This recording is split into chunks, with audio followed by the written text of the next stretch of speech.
북한이 16일 오전 평양 순안국제공항에서 탄도미사일 추정 발사체 한 발을 쏘아 올렸지만 이 발사체는 고도 20km 이하 상공에서 공중 폭발한 것으로 알려졌습니다.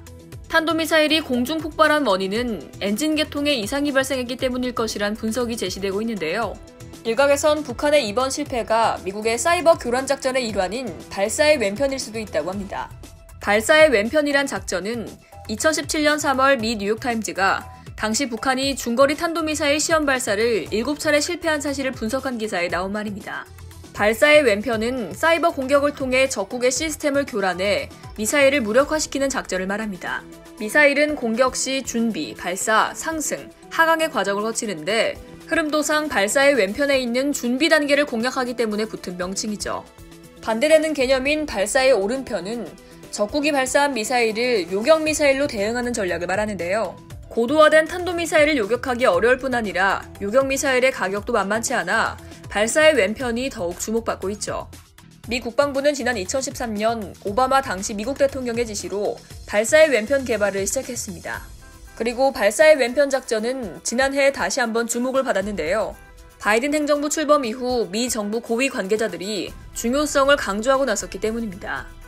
지난해 2월 미국 전략국제문제연구소 주관 세미나에 참석한 존 하이튼 미국 합동참모차장은 미국의 국가 미사일 방어 능력은 현재 중국, 러시아, 이란이 아니라 북한에 초점을 맞췄다며 유사시 북한의 미사일 공격을 모두 막기는 어렵기에 발사의 왼편에 주목해야 한다고 말했습니다. 북한을 대상으로 한 발사의 왼편 작전은 뉴욕타임즈의 기사로 알려지게 됐는데요. 지난 2017년 뉴욕타임즈는 미국이 발사의 왼편 작전으로 북미사일의 잇따른 실패를 초래했다고 보도했습니다. 지난 2016년부터 2년간 북한은 탄도미사일을 집중적으로 시험 발사했지만 8차례 중 7차례나 실패했는데 잇따른 실패가 발사의 왼편 때문이었음이 밝혀진 겁니다. 북한의 최근 2차례 시험 발사 당시 미사일의 최대 비행 고도가 600km 내외였던 점에서 이번 탄도미사일 공중 폭발은 이례적인데요. 정확한 원인 파악까지는 시간이 걸리겠지만 이미 전례가 있기에 미국의 개입설도 배제할 수 없는 거죠.